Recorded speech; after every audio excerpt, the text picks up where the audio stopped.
I'm actually kind of curious what you think about it. Dude, oh my god. Thank you so much. Yeah. Yes, I'll take it, of course. Alright. So we'll do one run down, and then we'll switch, and then we'll do one run up. Sure. Perfect.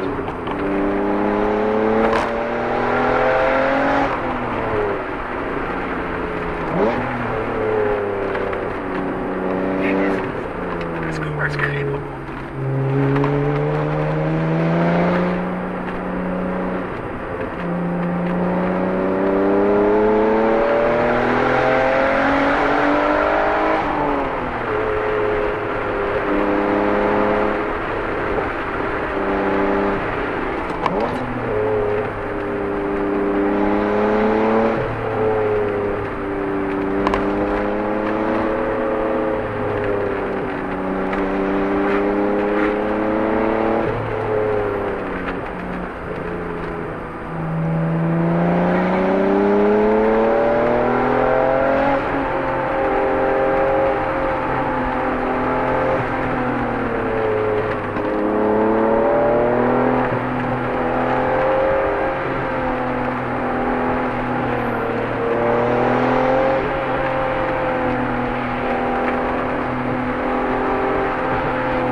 That's the front lip, I'm pretty sure. Jesus.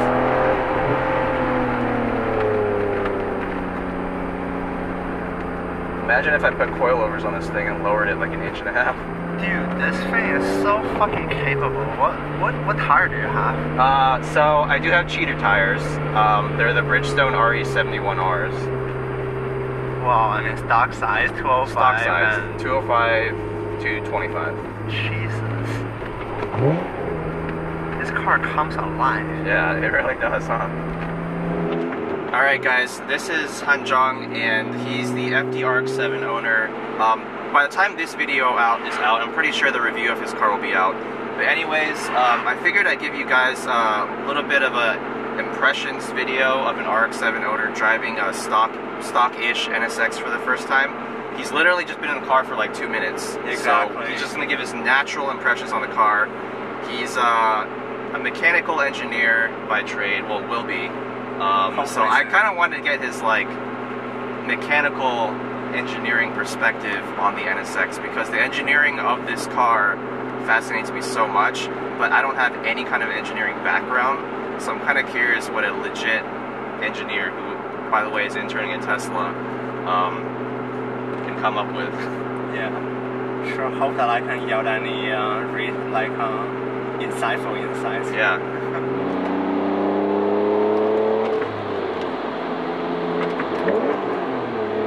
Wow, the throttle is so responsive. Stock flywheel.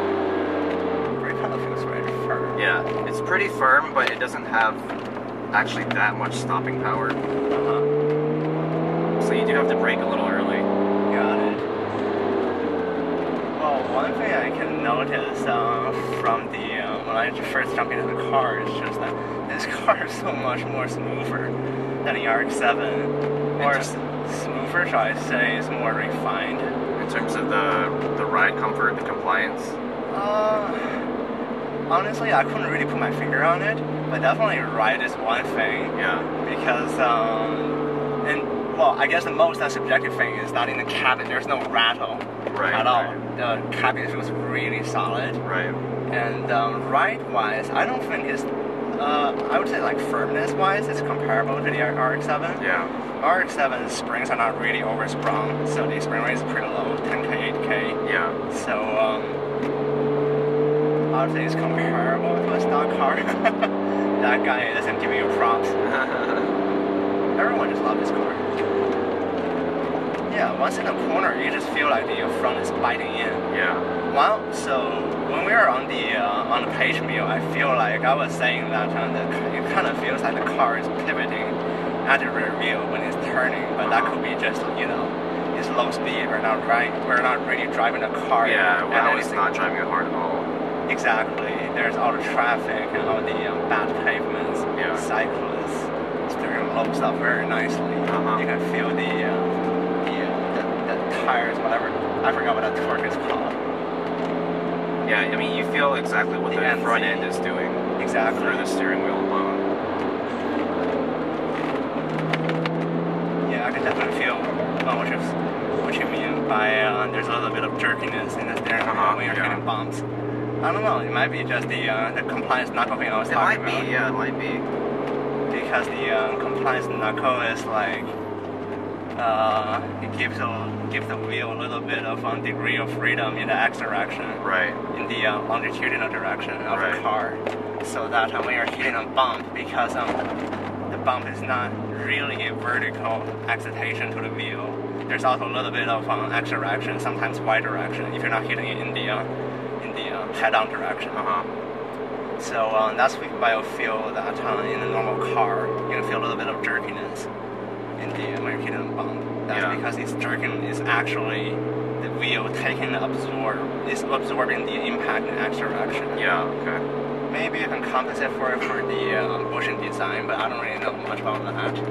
So for whatever constraint the Honda engineers had back in the 90s, they thought, oh, maybe tossing a new knuckle and this kind of device in there is is a better choice. Yeah. It's a really cool looking part too if you've ever seen it in person. It's really fascinating. The manager in the chassis engineering who designed, well, I forgot what the team is called. He has an NSX as well. Oh yeah? Yeah. Always been fascinated about that part, like the compliance knuckle. Keep in mind the traction control, ABS are both disabled right now. How? The traction control, I just pulled the fuse because it's primitive and terrible. It's very intrusive. Yeah, same with ABS. Oh really? Not because I don't like ABS, actually I love ABS, but mine has some problems where like the pump will turn on randomly even though it's not engaging. But interestingly enough, after I disabled ABS, I wanted to test the braking limits of the car just so I would know how hard I can brake in real life situations. With these RE71 tires and stock size 205 front, 225 rear, I would get up to about 40 or 50 miles per hour and just smash the brake as hard as I could, and I still couldn't get the front tires to lock up. Jesus. So these tires are something else. How many miles have you put in on them? I've only put about 3,700, maybe 3,800 miles on these tires. Pretty much all daily driving with very occasional canyon driving. The rear tires are, I want to say, more than 50% worn already. Oh really? Yeah. The fronts are still okay. Are you still running stock alignment? Because I've heard the NSX in the rear, there's like excessive toe. Because of the toe, yeah. Excessive toe in the rear. I haven't aligned the car, but I'm pretty sure the previous owner aligned it to reduce the amount of toe in the back. That's good. But alignment, camber-wise, I think it's around minus 1.5 or minus 2. Yeah, that's how I feel like. You feel like the car kind of hop over the bump. You feel that? A little bit, yeah. I mean, like I said, it's not a 10/10ths car. It's drive it up to 7/8/10ths and it's a lot of fun. Yeah, exactly. I don't like losing grip in this car. In the S2000, I'll do it all day, and it's fun. It's fine. I mean, part of that's probably a mental thing because this car is worth so much more, and like the sentimental value and the rarity of it makes me not want to take as many risks. But at the same time, I think the S2000 is easier to catch when you do lose grip. It's on the edge. Yeah. Interesting. But I feel like half of that is probably just the mental aspect. Yeah, you love the car. I can tell. You love this car. Yeah, I mean, I absolutely love this car. Probably more than the S2000. By far. It's funny though. because one of my buddies, Terrence, who actually, he's a drifter, he's a really good drifter. He has a LS-powered S13 Silvia. I let him drive this car a few months ago, and I was telling him how, like, I dumped so much money into, like, modifying the S2000, but I always choose budget-oriented parts where possible. I focus on function more than form, I guess, or name brands. Whereas the NSX, if I was to mod it, I always choose the best parts possible, like the shift knob and the steering wheel, as a kind of silly example. But he was like, it's funny how, for us who own multiple cars, we spend more time driving the cheaper ones, and yet we put the nicer parts into the cars that we don't drive as often, which is kind of a good point. Like, why am I skimping out on the S2000 when that's the car that I'm racing, you know? And this is literally just my weekend kind of cruiser. Actually, that's kind of the reason why I got rid of the S2000. Okay. It's just, so when you have a nice thing, so for example, you bought a nice house in a nice neighborhood, you want to put, I want to put in the best furniture and whatnot in it. Whereas if you just rent a cheap-ass apartment, you can just buy anything, whatever you want from IKEA. Right. Yeah, my S2000 used to be very nice. Yeah. Well, hopefully still are. Still is. Hopefully. But it's just too nice for me. That I just couldn't justify me, messing around with the car, tracking the car. Compared to my car, just way more refined. Yeah, I absolutely love the refinement of this car. It's funny because, like, people always compare, the RX-7, the Supra, the Skyline, and the NSX as, like, the big four JDMs. Yeah. But once you drive them, it's so hard to compare them. They're just so different. Like, this car, like, the moment you start driving it, this is all about refinement. And, like, obviously it's still a sports car or a supercar, but it doesn't place handling at the limit as its #1 priority. Yeah. Whereas the RX-7 is much more so in that direction. Yeah, it's on the knife edge. Yeah. So have you driven the A80 Supra? You have driven a lot, right?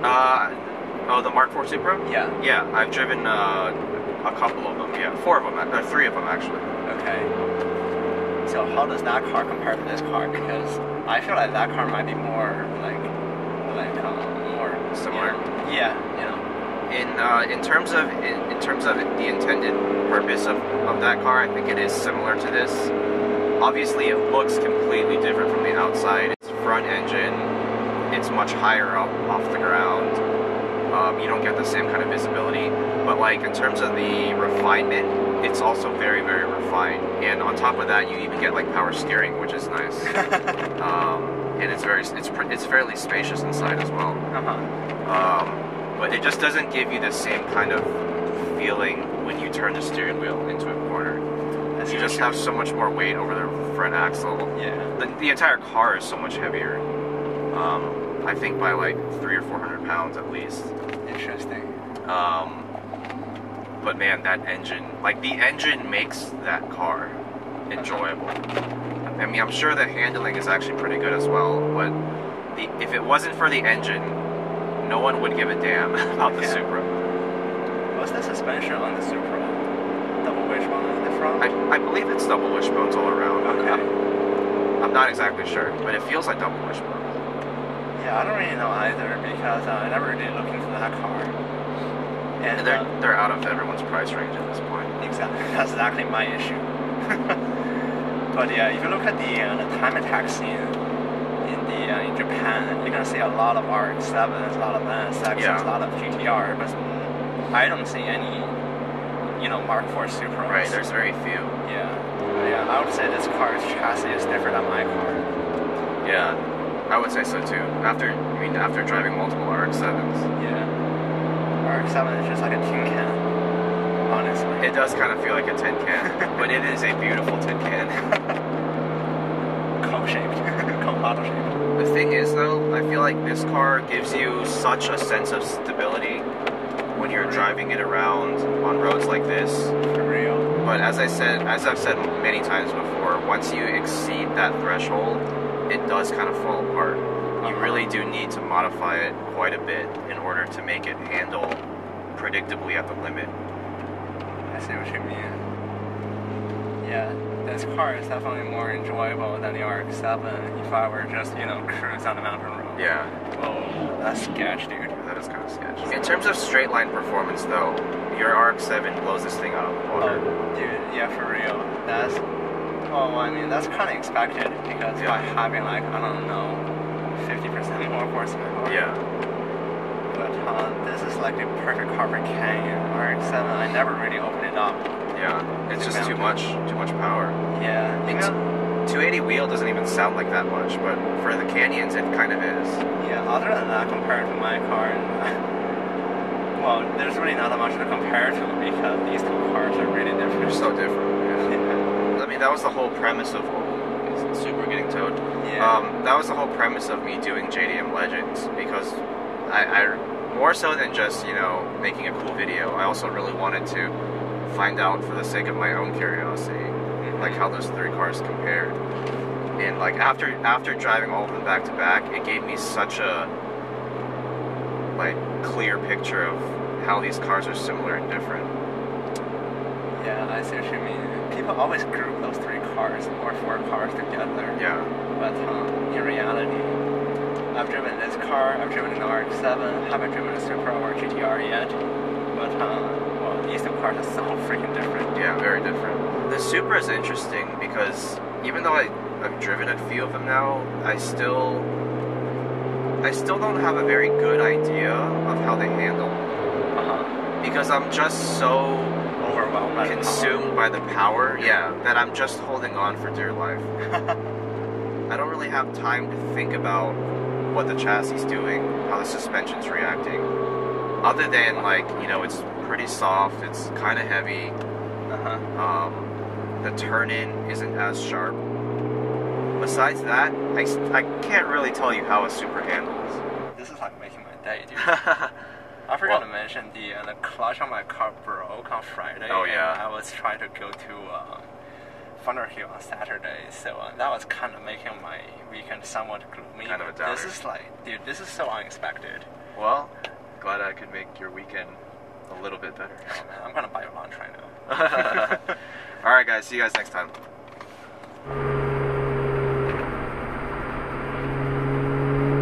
Taking pictures for what? A bunch of fobs on the side of the road just taking pictures. For what? That's funny.